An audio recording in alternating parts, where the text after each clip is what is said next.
السلام علیکم ورحمۃ اللہ وبرکاتہ۔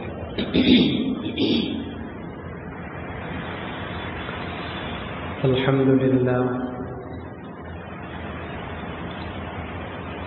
للہ رب العالمین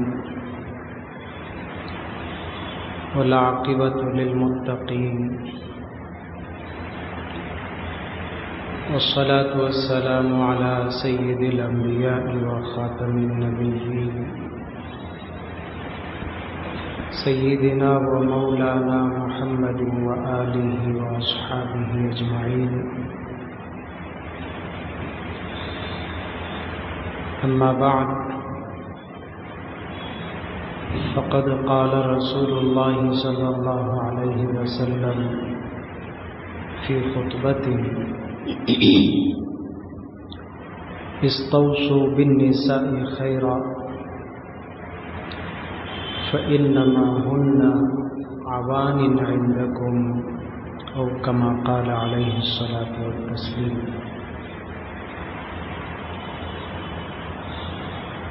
بزرگان محترم، عزیزان گرامی، نوجوان دوستو، عزیز ساتھیوں، ازدواجی زندگی کے عنوان سے چند ہفتوں سے ہمارے سامنے کچھ باتیں آئی ہیں۔ اسی کا ایک اہم حصہ ہے کہ ہم اپنی بچیوں کی تربیت کیسے کریں۔ لڑکوں کی بھی ہونا چاہیے، خاص طور پر کسی کے گھر کی بہو بننے والی ہماری اپنی بیٹیوں کی ذہنی تربیت کیسی ہونی چاہیے۔ یہ بات تو اپنی جگہ صحیح ہے، کہیں بیوی اچھی ہو تو شوہر ظالم ہو جاتا ہے، اور کہیں شوہر با اخلاق ہو تو بیوی ظالم بن جاتی ہے۔ معاشرے میں ایسی چیزیں دیکھنے میں آتی ہیں، لیکن یہ سب تربیت کی کمی، علم کی کمی، تعلیم کی کمی اور جہالت کی زیادتی کی وجہ سے ہوتا ہے۔ اور یہ معاملہ ایک دن میں، ایک کلاس میں، ایک نصیحت میں سدھارنا اتنا آسان کام نہیں ہے۔ نہ نبی آنے والے ہیں اور نہ ہی نبی کو ویسے صحابہ ملنے والے ہیں۔ وہ زمانہ تو اور تھا، نبی کی ایک نصیحت پر صحابہ کی زندگیاں بدل جاتی تھی۔ خیر، وہ واقعات تو بہت ہیں اور سنتے بھی رہتے ہیں۔ ایک مرتبہ کسی صحابی کی کسی غلطی پر اصلاح ہوئی، موت تک پھر اس صحابی سے وہ غلطی نہیں ہوئی۔ تقریباً تمام صحابہ کا یہی مزاج تھا، یہی عادت تھی۔ ایک مرتبہ نبی پاک صلی اللہ علیہ وسلم ان کی کسی غلطی پر اصلاح فرما دیے ہوں، یا ان کی کسی حرکت سے خفا اور ناراض ہو کر اس کی اصلاح ہوئی ہو، پھر زندگی میں دوبارہ وہ غلطی لوٹ کر ان کی نہیں آ سکتی۔ یہ خصوصیت تھی صحابہ کی۔ اب نبی تو آنے والے نہیں، پھر ویسے صحابہ ہم کہاں سے لائیں؟ تو اس لیے ایک مرتبہ میں، ایک مجلس میں، ایک جمعہ میں، ایک کاؤنسلنگ، میرج کاؤنسلنگ کلاس میں آسان کام نہیں ہے۔ ہو جاتا ہے فائدہ، کچھ تو ہوتا ہے ضرور، لیکن اس کی تبدیلی اور اس کا زیادہ فائدہ جو ہوگا وہ ہمارے گھروں کی تربیت سے ہوگا۔ بچوں کی ذہنی، دیکھیے گھر میں جب بچے پیدا ہوتے ہیں تو وہیں سے ماں باپ کی ایک فکر جڑ جاتی ہے۔ لڑکا پیدا ہو تو اتنی زیادہ فکر نہیں کرتے ہیں، لیکن اتنی زیادہ نہیں۔ بیٹی ہو جاتی ہے تو شروع دن ہی سے شروع اب اس کے لیے کچھ مال جمع کرنا، اس کے لیے کچھ پراپرٹی بنانا، اس کے لیے کچھ گورنمنٹ کی اسکیمیں لینا. 18 سال کی اسکیمیں ملتی ہیں، 10 سال پیسے جمع کرو تو 18 سال کے بعد اتنے آتے ہیں ہاتھ بھر کر. یہ جمع کر کے اس سے جڑ کر آنے والی اسکیموں میں ہاتھ نہ ڈالیں. یہ جو اسکیمیں بنتی ہیں لڑکیوں کے بارے میں، لڑکیوں کے واسطے، بیٹیوں کو بچانے کے واسطے، کیا بچائیں گے یہ لوگ؟ لڑکیوں کے حقوق سے واقف نہیں تو وہ کیا بچائیں گے؟ تو یہ اس طرح کی جو اسکیمیں آتی ہیں، میں درمیان میں ایک مسئلہ عرض کر رہا ہوں، ایسی اسکیموں سے احتیاط کرنا بہتر ہے جس میں پیسہ ہمارا لگتا ہے، پھر اس کے بعد حکومت اپنا جوڑ کر دیتی ہے. 10 سال تک آپ پیسہ بنیں گے، اس کے بعد 8 سال تک حکومت آپ کو پیسہ جمع کرے گی، پھر دونوں ملا کر ایک اسکیم کی شکل میں آپ کو ہاتھ بھر کر 70,000 80,000 1 لاکھ 5 لاکھ کچھ بھی آتے ہو. جو اسکیم حکومت خود اپنی طرف سے لڑکیوں کی ترقی کے لیے، ان کی امداد کے لیے دیتی ہے، وہ ہم قبول کر سکتے ہیں. یعنی جس کے گھر میں بیٹی پیدا ہو ان کو 1 لاکھ روپے کا بانڈ دیا جائے گا، لیکن وہ بانڈ آپ کو 18 سال کے بعد ملے گا. آج ہم رجسٹر کرائیں گے، ہمارا کوئی پیسہ نہیں اس میں، جو دے گی وہ حکومت دے گی، لیکن ابھی فی الفور نہیں دے گی، 18 سال کے بعد دے گی، جب بھی دے. لیکن جس اسکیم میں ہمارا پیسہ پہلے لیتی ہے پھر اس میں اپنا پیسہ جوڑ کر دیتی ہے، ایسی اسکیموں سے احتیاط کریں. اس لیے کہ جو جڑنے والا پیسہ ہے وہ حکومت کوئی اپنی طرف سے نہیں دیتی، وہ ہمارا پیسہ لے کر کہیں لگائے گی یا کچھ کرے گی، اس پر انٹرسٹ جو آئے گا وہ انٹرسٹ جمع کرے گی. شروع ہی سے ہم حرام کی طرف کیوں اپنے بچوں کو راہ دکھائیں؟ تو بہرحال ماں باپ کو یہ فکر لاحق ہو جاتی ہے بچے ہوتے ہی، خاص طور پر بیٹیاں پیدا ہوتے ہی، کہ اس کی اگلی زندگی کیا ہوگی، رشتہ کرنا ہے، شادی کرنا ہے، شادی کے لیے پیسہ جمع کرنا ہے، تو اس کی فکر میں لگ جاتے ہیں. یہ فکر ہمیں کیوں نہیں آتی کہ اس کی شادی کے لیے صرف پیسہ نہیں بلکہ اس کے لیے تربیت کی ضرورت ہے، اس کے اخلاق بنانے کی ضرورت ہے. اس کی تربیت اچھی ہوگی، اس کے اخلاق اچھے ہوں گے تو پھر اس کی اگلی زندگی اچھی ہوگی. ماں باپ اپنے بچوں کو جتنا قریب سے جانتے ہیں اتنا کوئی نہیں جانتا. ان کی نفسانیت سے، ان کی سائیکالوجی سے ماں باپ جتنا واقف ہو سکتے ہیں کوئی دوسرا نہیں ہوتا. کس چیز پر بچے خوش ہوتے ہیں، کس چیز سے بچے ناراض ہو جاتے ہیں، ان کے اندر آپس میں کس طرح کا مزاج پایا جاتا ہے بھائی بہنوں کے ساتھ، یہ سب ماں باپ دیکھتے ہیں، بچپن سے دیکھتے ہیں. تو ان کی اصلاح کے لیے ماں باپ کو زیادہ اندازہ ہوتا ہے کہ اس کے اندر کیا خامی اور کمزوری ہے جو آئندہ معاشرے میں، آئندہ مستقبل میں اس کی زندگی کے لیے نقصان دے سکتی ہے، اس کی اصلاح کریں. اور اصلاح کے مرحلے میں نے بہت پہلے بتا دیے ہیں. بچوں کی تربیت کرنے کا سب سے بہترین موقع کیا ہو سکتا ہے میں نے بتا دیا ہے. ایک موقع تو یہ کہ بچوں کو کھانے کے دسترخوان پر نصیحت کریں. درمیان میں ایک اور بات عرض کرتا ہوں، مجھے اصل میں اس وقت بتانا ہے کہ اپنی بیٹیوں کی تربیت اس انداز میں ہم کریں کہ شادی کے بعد اپنی ساس کے ساتھ ان کا سلوک کیسا ہونا چاہیے. یہیں سے سب سے بڑے فتنے شروع ہوتے ہیں. لیکن تربیت کے موقع بھی بتا دیتا ہوں. بچپن میں تربیت کے موقع کون سے اہم ہوتے ہیں؟ سب سے بہترین موقع جو احادیث کی روشنی میں، رسول اللہ صلی اللہ علیہ وسلم کی پاکیزہ سیرت کی روشنی میں جو ملتی ہے، وہ سب سے بہترین موقع جو ہے دسترخوان. جب ہم کھانے پر بیٹھیں تو کھاتے ہوئے کسی ایسی اہم چیز کو ذہن میں رکھ کر 2 بات میں نصیحت کر دیں. کھاتے ہوئے بات چیت نہیں کرنا چاہیے، ذکر کرتے ہوئے اللہ کی طرف دھیان کرتے ہوئے کھانا کھانا چاہیے، بالکل صحیح بات ہے. لیکن دین کی کوئی اہم بات، اصلاح کی کوئی ضروری بات ضرور کر سکتے ہیں. خود نبی پاک صلی اللہ علیہ وسلم نے فرمایا.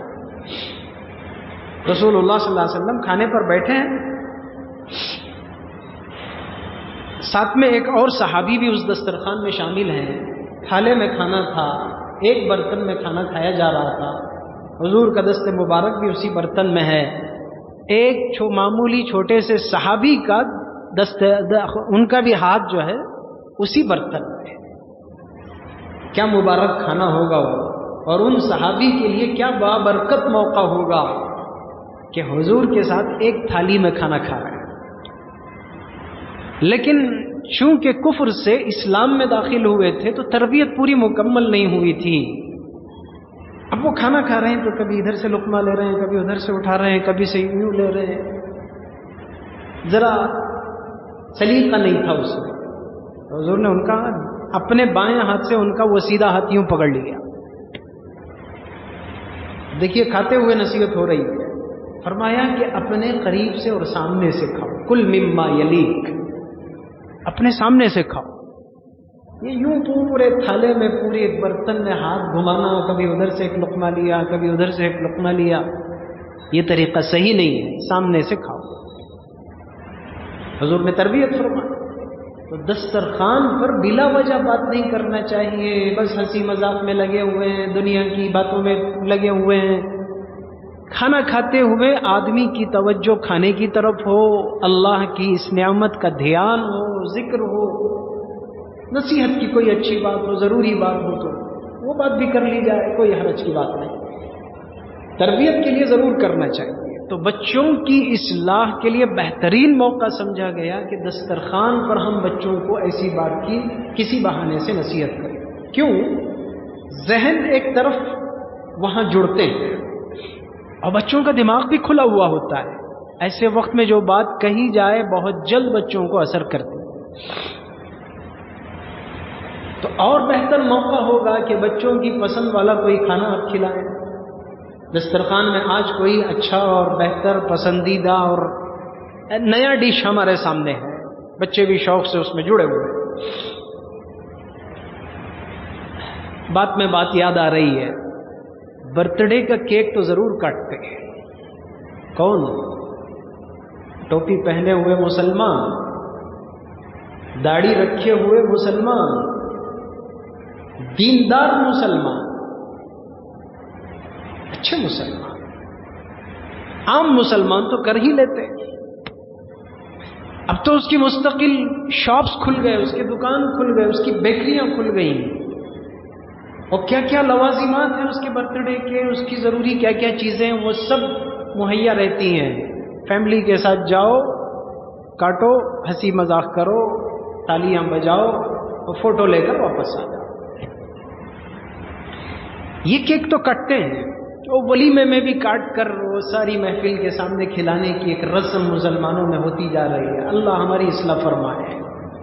کیا کیا چیزوں کی اصلاح کریں. ایک کا کام ختم نہیں ہوتا، ایک کی اصلاح پوری نہیں ہوتی، نیا دوسرا شروع ہو چکا ہے. میں آپ سے عرض کروں گا کہ یہ برتھ ڈے چھوڑ دو، یہ آپ کا اینیورسری چھوڑ دو، یہ آپ کا ولیمے کا کیک چھوڑ دو. نصیحت کے خاطر ایک کیک گھر میں لے کر آؤ. وہی کیک آپ کسی ایونٹ کے تحت میں نہیں، باقاعدہ کسی بنے بنائے پروگرام کے تحت میں نہیں. آج آپ کی چھٹی ہے، گورنمنٹ ہالیڈے ہے، بچے بھی گھر میں ہیں، ہم بھی گھر میں ہیں، سنڈے ہے، اتوار ہے، سب گھر میں ہیں. آپ اچانک بچوں کو ساتھ لے جا کر ایک کیک لے کر آؤ. اب بچوں کی رغبت ہے اس میں. مقصد ہمارا کیک نہیں ہے، مقصد ہمارا نصیحت ہے. اب جب وہ کیک کاٹے جا رہے ہیں، اس میں کھلایا جا رہا ہے، بچوں کو شوق ہو رہا ہے میں کاٹوں گا، بچوں کو شوق ہو رہا ہے میں کھلاؤں گا، ان کا ذہن ہماری طرف راغب ہے. اب آپ ان بچوں میں ان کی نفسیات کے اعتبار سے جو کمزوری دیکھتے ہیں، باتوں بات میں کیک اور کریم کے بیچ میں آپ کو نصیحت بھی دے دیں کہ بیٹا یہ ایک چیز ایسی ہے، ایسا نہیں کرتے، فلاں چیز ایسی ہے، ایسا ہمیں نہیں کرنا چاہیے. ہم اسلام کے ماننے والے ہیں، اسلام کی تربیت یہ ہے، پازیٹیو دو، مثبت چیز دو، یہ نہ کرنا یہ نہ کرنا چھوڑ دو، وہ بھی نہیں۔ بچوں کا ذہن عموماً مثبت چیز کو جلدی قبول کرتا ہے، پازیٹیو تھنگ کو جلدی قبول کرتا ہے۔ آپ وہی سمجھاؤ کہ بیٹا ہم مسلمان ہیں، اسلام ہمیں یہ سکھاتا ہے، اس میں کسی کا انکار نہیں ہے، جو کرنا ہے وہ پیش کرو۔ کھانا، خاص طور پر پسند کا کھانا، یہ ایک ایسا موقع ہوتا ہے کہ آدمی یعنی بچوں کے دماغ میں پتھر کی طرح وہ جا کر چپک جاتا ہے، اور یہ نبی پاک صلی اللہ علیہ وسلم کی سیرت سے لیا ہوا طریقہ ہے، تو ضرور اس میں فائدہ ہونا چاہیے۔ دوسری چیز ہے سونا، بستر۔ سونے کے لیے جب بستر پر پہنچے تو بچوں سے 5 منٹ وقت گزارے۔ سونے کے وقت میں بچوں کے بیچ میں بچے بن کر بیٹھے، اپنے آپ کو، اپنی شخصیت کو، اپنی ہستی کو، اپنی مالداری کو، اپنی پوزیشن کو بھلائیں۔ سونے کے وقت میں رات کو بستر پر بچوں کے ساتھ بچے بن کر بیٹھے، پھر کوئی ان کی ضروری نصیحت ان کو کر دے۔ اب وہ بچے کھیل رہے ہیں ہمارے ساتھ، خوشی کے موڈ میں، ان کا دماغ ہماری طرف پوری طرح راغب ہے۔ اب ایک سینڈوچ بنا کر ایک چھوٹی سی نصیحت ان کو دے دو۔ ہم مسلمان ہیں، ہمیں ایسا کرنا چاہیے۔ یہ بھی رسول اللہ صلی اللہ علیہ وسلم کی سیرت سے لیا ہوا طریقہ ہے۔ اور تیسری چیز پھر بتا دیتا ہوں، وہ ہے سفر کا موقع۔ جب ہم سفر میں نکلیں، بچے ہمارے ساتھ سفر میں ہوں، آپ گھر سے صرف ایک راؤنڈ لگانے کے لیے بچوں کو ساتھ لے کر چلے، آپ دیکھیں ان کے اندر کیسے خوشی کا مزاج ہوتا ہے۔ کہیں گھمانے کے لیے نہیں لے جا رہے، کہیں پارک کو نہیں لے جا رہے، کہیں ریسٹورنٹ کو نہیں لے جا رہے، آپ ان کو کوئی آئس کریم چاکلیٹ کے وعدے سے نہیں لے جا رہے، بس ایک راؤنڈ۔ ایسے کود کر، ایسے دوڑ کر وہ بچے ہمارے پاس آتے ہیں، یہ اصل میں ان کا دماغ ہماری طرف راغب ہو رہا ہے، خوشی کے ساتھ وہ ہماری طرف متوجہ ہیں۔ اس موقع کا ہمیں فائدہ اٹھانا چاہیے۔ ایسے وقت میں ہم اپنے بچوں کو مثبت نصیحت کریں، ان کو بتائیں کہ یہ چیز کرنے کی ہے، ایسا کرنا چاہیے۔ چلتے چلتے ہی راستے میں کوئی ان سے غلطی ہو گئی، اسی کو عنوان بنا کر ایک اصلاح کرے، اسی کی تربیت کرے، یہ دماغ میں بیٹھ جاتی ہیں۔ یہ بھی رسول اللہ صلی اللہ علیہ وسلم کی سیرت سے لی ہوئی چیز ہے۔ آپ نے بعض صحابہ کو سواری میں پیچھے بیٹھے ہوئے نصیحت فرمائی، سنو میری بات غور سے، یا غلام، اے بیٹے، اے لڑکے، سنو میری بات غور سے۔ چلتے چلتے اونٹ پر سواری ہو رہی ہے، سفر ہو رہا ہے، اور آپ نصیحت فرما رہے ہیں۔ تو یہ 3 موقع میں نے آپ کو پھر سے دوہرا دیے، کسی موقع پر میں نے بتائے بھی تھے، لیکن اہم چیز ہے، اس کو یاد رکھنا چاہیے۔ بچوں کی تربیت کب کب کر سکتے ہیں؟ میں عرض کر رہا تھا کہ شادی بیاہ کی زندگی کی اصلاح و تربیت حقیقت میں بچپن سے ہونی چاہیے۔ گھر کے ماحول میں اپنے بچوں کی ہم جیسی تربیت کریں گے، وہ بچے بڑے بن کر ویسے کام کرنے لگیں گے۔ اس میں خاص طور پر بیٹیوں کی نصیحت اور تربیت ہم ایسے کریں کہ آگے چل کر ان کو سسرال کے گھر میں کیسی زندگی گزاریں گے۔ دیکھیے، جب ایک کے ساتھ دوسرے، ساس اور بہو کے جھگڑے بہت مشہور، ان کی وجہ سے گھر کا ماحول بہت بدلتا ہے۔ یہ دونوں اگر اچھے ہو جائیں تو پھر گھر جنت بن جاتی ہے، اور دونوں ایک ہی جنس کے ہیں، دونوں عورتیں ہیں، فرق صرف اتنا ہے کہ وہ تھوڑا عمر والی ہے، یہ تھوڑا نوجوان ہے، لیکن انہی کے بیچ میں وہ شارٹ سرکیوٹ اتنا ہوتا رہتا ہے، اتنا چلتا رہتا ہے، جس کی وجہ سے گھر کے ماحول بگڑ جاتے ہیں۔ یہ بات اپنی جگہ طے ہے، مانتے ہیں کہ بہو کو ہم ساس کی خدمت پر مجبور نہیں کر سکتے، یہ مردوں میں کہنے کی بات ہے،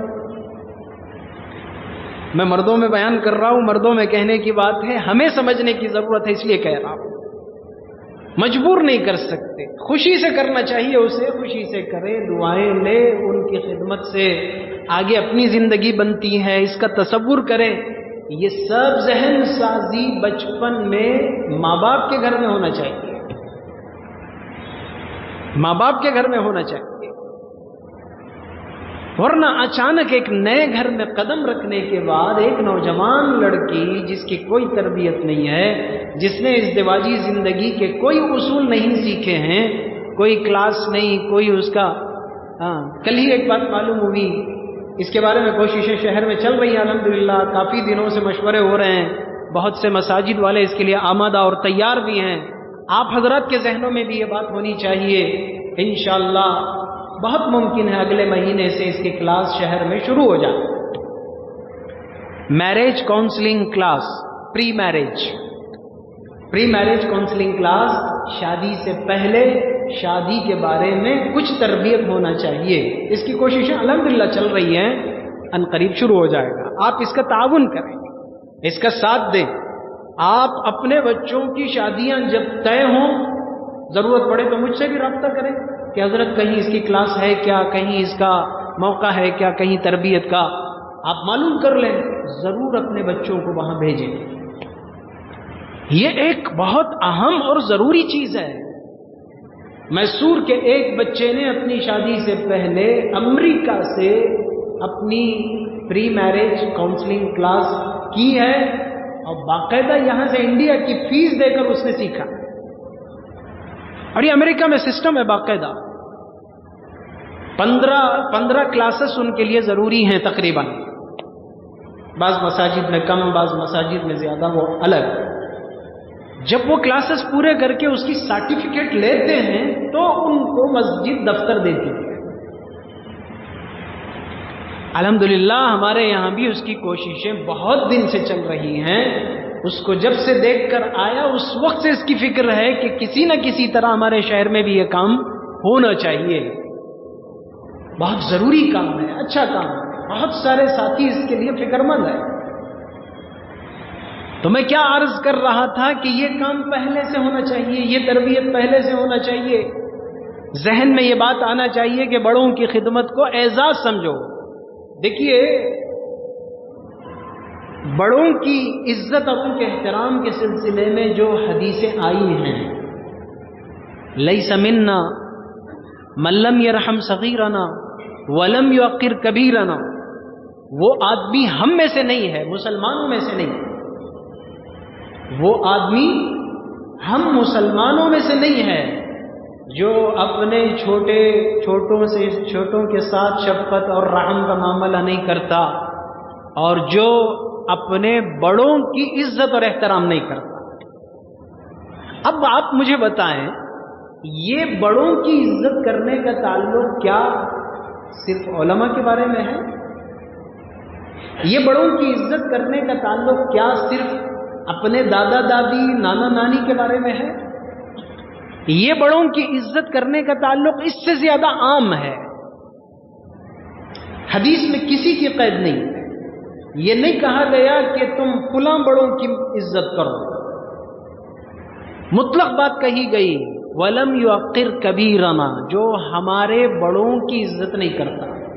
اب اس میں بڑے میں سب سے قریبی رشتہ داروں میں جو بڑے چلتے ہیں، ہم پہلے ان کو لیں گے، اپنے دادا دادی نانا نانی، ماں باپ تو ہیں ہی، اپنے ان رشتوں میں جو بڑے ہوتے ہیں، رشتے بڑھتے جاتے ہیں، ساتھ ہی ساتھ اپنے معاشرے میں، اپنے خاندان میں، اپنے معاشرے میں، اپنے محلے میں، اپنے اڑوس پڑوس میں، پورے مسلمانوں میں جو بڑے ہیں ان کی عزت اور ان کا احترام، ان کی توقیر۔ ایک حدیث میں تو اتنے سخت الفاظ ہیں کہ جو آدمی بڑوں کی عزت کرتا ہے وہ اللہ کی عزت کرتا ہے، جو آدمی اپنے بڑوں کی بے عزتی کرتا ہے وہ اللہ کے ساتھ گستاخی کرتا ہے۔ کتنا سخت جملہ، کتنی بڑی بات ہے، دماغ میں یہ بات ڈالنا چاہیے اپنے بچوں کے۔ یہ حدیثوں کا تعلق پھر زندگی میں کس سے ہوگا؟ صرف مخصوص اپنے باپ دادا، اپنے دادا دادی نانا نانی، انہی تک اس کا تعلق ہے تو پھر حدیث کو ہم نے چھوٹا کر دیا، حدیث کے مفہوم کا صرف ایک حصہ اور اس کا ایک پارٹ استعمال کیا۔ یہ تو سب کے ساتھ کرنے کی چیز ہے.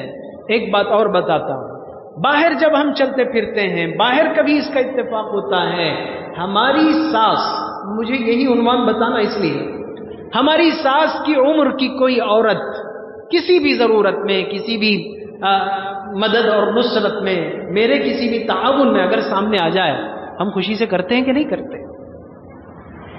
کہیں بھی ایسا اتفاق، ریلوے اسٹیشن میں، بس اسٹینڈ میں، بس کے سفر میں، ٹرین کے سفر میں، اسی عمر کی ہو بہو، میری ساس کی عمر 50 سے 60 سال ہے، اس عورت کی بھی عمر 50 سے 60 سال ہے، اس کی کریں گے کہ نہیں؟ حتیٰ کہ غیر مسلم بوڑھی عورت بھی سامنے آ جائے، ہم اسے خدمت سمجھ کر کرتے ہیں، نیکی کے تصور سے کرتے ہیں، خوش ہوتا ہے دل ہمارا کہ ہم نے اچھا کام کیا. وہی کام اپنے گھر کی ساس جو ماں کے برابر ہوتی ہے اس سے کیوں نہیں کرتے؟ یہ تصور ہماری زندگی میں کیوں نہیں آتا؟ وجہ یہی ہے، نقصان اس کا یہی ہوتا ہے کہ جھگڑے کھڑے ہوتے ہیں. اب یہاں حقوق لائے جاتے ہیں، اسلام میں ایسا ہے کہ میں نے تو شروع میں بتا دیا، اسلام اس پر مجبور نہیں کرتا کہ بہو ساس کی خدمت کرے، اسلام اس پر مجبور نہیں کرتا. اسلام میں ایسا ہے کیا؟ یہ کیچے کیا اسلام ہے سو؟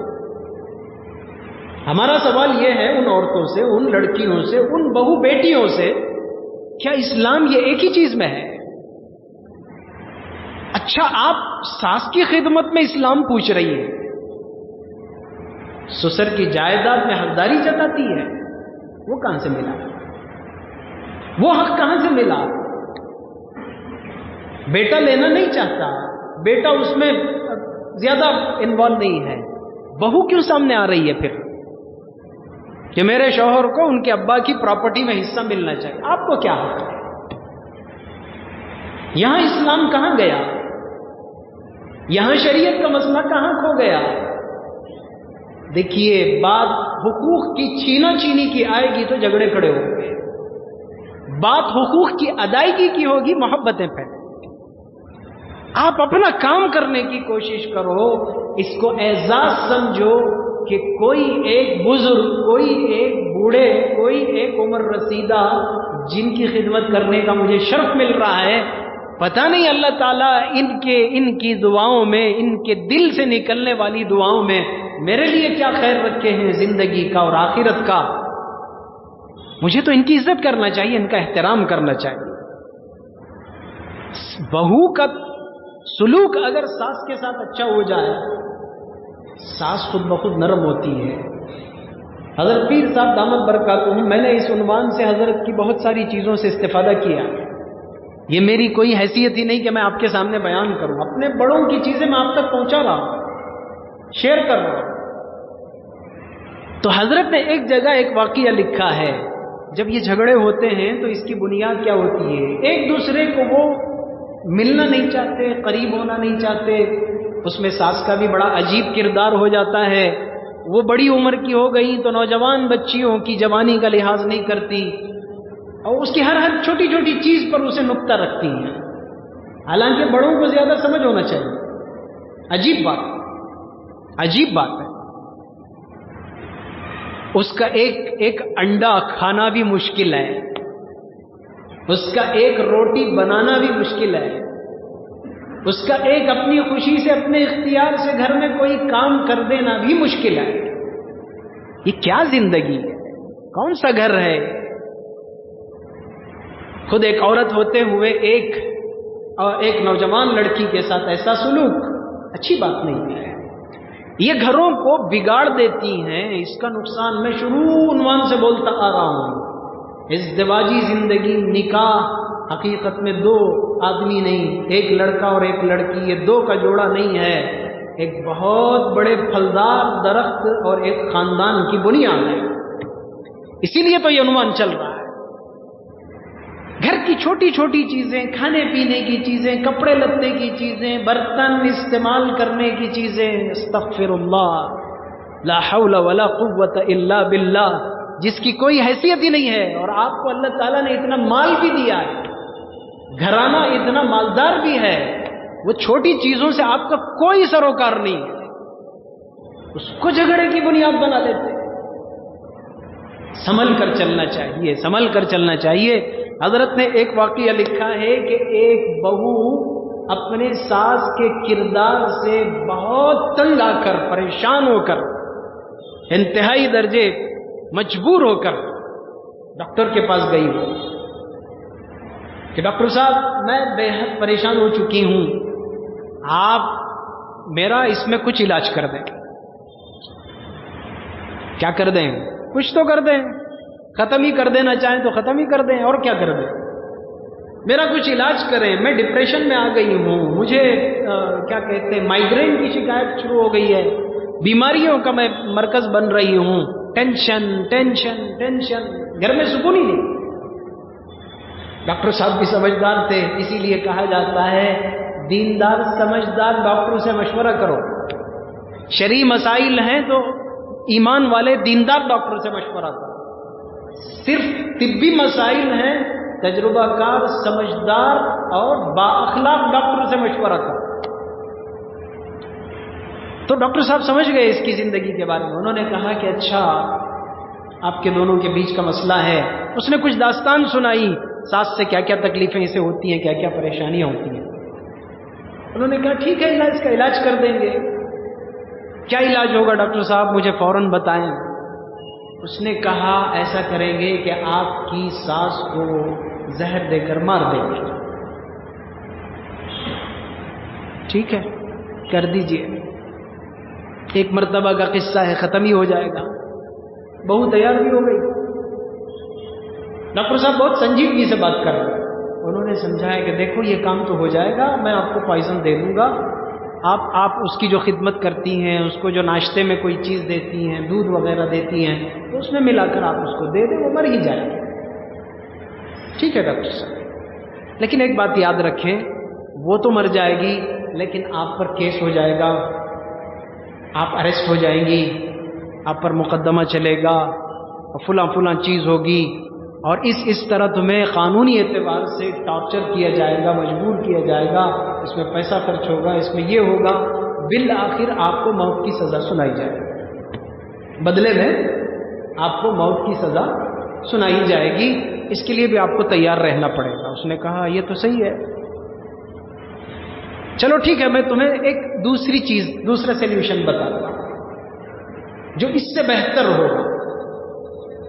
وہ ایک مرتبہ میں نہیں مرے گی، 1 سال کے بعد مرے گی۔ یہ تو بہت اچھا ہے، لیکن یہ ہے کہ آپ کو 1 سال تک اپنی ساس کے ساتھ نبھاؤ کرنا پڑے گا، ان کو محسوس ہونے نہیں دینا کہ تم نے مارا، ان کو محسوس ہونے نہیں دینا تم نے مارا۔ آپ گھبرائے نہیں، پریشان نہ ہوں کہ یہ مارنے مارانے کی بات چل رہی ہے، نہیں، حکمت اس میں بتائی جا رہی ہے۔ ڈاکٹر صاحب نے کہا کہ میں 1 سال کا پوائزن آپ کو دیتا ہوں، یعنی ایسا سلو پوائزن دیتا ہوں کہ تھوڑا تھوڑا تھوڑا تھوڑا وہ اثر کرے گا، روزانہ تمہیں اسے استعمال کرنا پڑے گا، اور 1 سال کے بعد وہ اپنا اثر دکھائے گا، 1 سال کے بعد مر جائے گا۔ لیکن اس پورے 1 سال کے عرصے میں تمہیں اپنی ساس کے ساتھ اتنا اچھا بیہیویئر کرنا پڑے گا، اتنا اچھا سلوک کرنا پڑے گا کہ آپ ان کے دل میں جگہ بنا لیں، وہ آپ سے بالکل خوش ہو جائیں۔ تمام رشتہ داروں کو، آپ کے دیور، آپ کے جیٹ، آپ کی ننند جو بھی ہوں گے، ان سب کو بالکل محسوس نہ ہو کہ تم نے ایسی حرکت کی ہو، پتہ بھی نہ چلے 1 سال کے بعد۔ میں نے کہا ٹھیک ہے کر لیں گے، 1 سال کے لیے تھوڑا سا اتنا ہی برداشت کر لیا تو یہ بھی برداشت کر لیں گے۔ تو ڈاکٹر صاحب نے وہ پڑیاں دے دی ان کو، یہ دوا، ایک ڈراپ، ایک جو بھی ہے اس کی چٹکی، یہ آپ ان کے سیریل کے دودھ میں ملا کر ان کو دیتی رہے۔ پابندی کے ساتھ وہ عورت اس دوا کو اس میں ملانا شروع کر دیا، اب بہت اچھا سلوک ساس کے ساتھ کرنا شروع کر دیا، وقت پر اس کی خدمت، وہ جیسے ہی زبان سے کوئی بات نکلے اس کی خدمت، جو ضرورت ہے اس کو پیش کرنا، کوئی خلاف ورزی نہیں، کوئی جھگڑا نہیں، کوئی اختلاف نہیں، ساس کے دل میں اتر گئی۔ 11 مہینے گزر گئے، کتنے؟ 11 مہینے گزر گئے۔ یہ جو ہوا واقعہ سچا واقعہ حضرت نے بیان میں ذکر کیا، 11 مہینے گزر گئے اس پر۔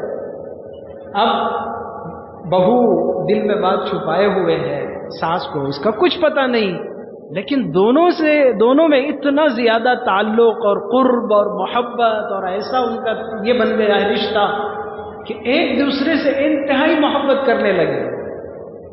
بہو ساس کی خدمت پر ٹوٹ پڑی ہے تو ساس کیوں نہیں اپنائے گی, کیوں نہیں خوش ہوگی؟ بیٹی سے زیادہ اس کے ساتھ اچھا سلوک کرنے لگی ہے. 11 مہینے ایسے گزرے. اب بہو کو فکر شروع ہو گئی 12واں مہینہ آ رہا ہے, اب تو ان کو ختم ہو جانا ہے. اتنے اچھے ماحول کے ساتھ کیوں میں ان کو ختم کروں؟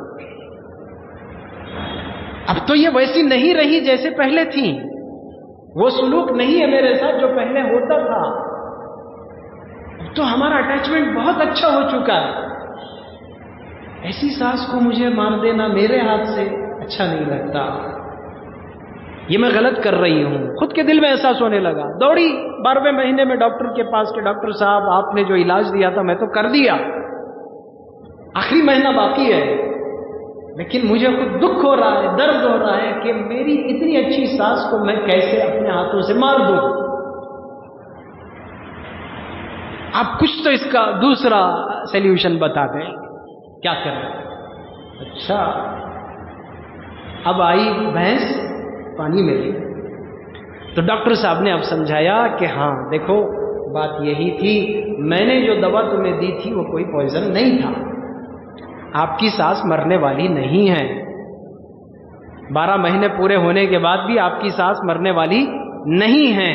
اب جو آپ کا اٹیچمنٹ ہو گیا, جو تعلق ہو گیا, میں یہی چاہتا تھا کہ اس طرح تمہارے ایک دوسرے کے قریب ہونے کے لیے کیا شکل ہو سکتی ہے. الحمدللہ تم دونوں نے ایک دوسرے کو سمجھ لیا ہے, قریب ہو گئی ہیں. اب جاؤ, تمہاری ساس بھی زندہ ہے, تم بھی زندہ ہو, خوشی سے زندگی گزارو. یہ تربیت ہوتی ہے بچیوں کی. رساکشی نہیں ہوتی, کھینچتان نہیں ہوتی. میں کہیں کہوں تمہارے امی کی خدمت کرنا سو, میں کہیں کہوں ساس کی خدمت کرنا سو, مت کرو, یہ میری ذمہ داری ہے, میں کر لوں گا, ٹھیک ہے. ساس کھانا پکائے تو بہو کھائے گی, اور بہو ساس کو کھانا پکا کر نہیں دے گی. کیا مطلب ہے؟ کیا مطلب ہے؟ گھر کی ساس جتنے کام کرتی ہے اس کا فائدہ بہو کو بھی تو پہنچتا ہے, تو وہ کیوں کرے؟ اگر اس طرح کے حقوق کی کھینچتان شروع ہو جائے تو اس میں دیواریں کھڑی ہوتی ہیں. نہ خود اچھا جی سکتے ہیں, نہ دوسروں کو جینے دے سکتے ہیں. تربیت یہ ہونی چاہیے کہ بھائی گھر کے بڑوں کی عزت کریں, ان کا احترام کریں, ان کی خدمت کو اپنے لیے شرف اور اعزاز سمجھیں. ہاں, بڑوں کو بھی ایک بات سمجھانے کی ہے, خدمت پر ان کو مجبور نہ کریں. تمہیں کرنا ایسا یتا یہ سب گچے وہ سب بات نہیں چلتی. معاشرے کی اصلاح, ان کی درستگی کے لیے, نوجوان نسل کی تربیت کے لیے بڑوں کو بھی ان کے نفسیات سے واقف ہو کر چلنا پڑتا ہے کہ آپ ان کے ساتھ نرمی کا سلوک کریں, محبت کا سلوک کریں, اچھے سے پیش آ کر ان سے کام لے لیں. ایک ہمارے سیکریٹری صاحب تھے, انتقال ہو گئے, اللہ ان کی قبر کو نور سے منور فرمائے. بڑی خدمات ہیں شہر میں ان کی. وہ کہا کرتے تھے کہ بھئی جو آدمی میٹھے سے مرتا ہے اسے زہر کھلانے کی کیا ضرورت ہے. جو کام ہم اپنی بہو سے مٹھاس کے ساتھ لے سکتے ہیں اسے کڑواہٹ سے لینے کی کیا ضرورت ہے. محبت سے, مٹھاس سے اگر ہم کریں, گھر جنت بنا رہے گا, کام کا کام بھی ہو جائے گا, خوشیاں بھی بحال رہ جائیں گی, ایک دوسرے کے دل سے دعا بھی نکلے گی. اللہ ہم سب کو اس کی توفیق نصیب فرمائے, اپنے گھروں کے ماحول کو جنت نما بنانے کی توفیق عطا فرمائے. جو جھگڑے بلا وجہ چھوٹی چھوٹی اپنے ہاتھ کی حرکتوں سے کھڑے ہو جاتے ہیں, اللہ ہم سب کی اس میں اصلاح و تربیت نصیب فرمائے. آمین. وآخر دعوانا ان الحمد للہ رب العالمین.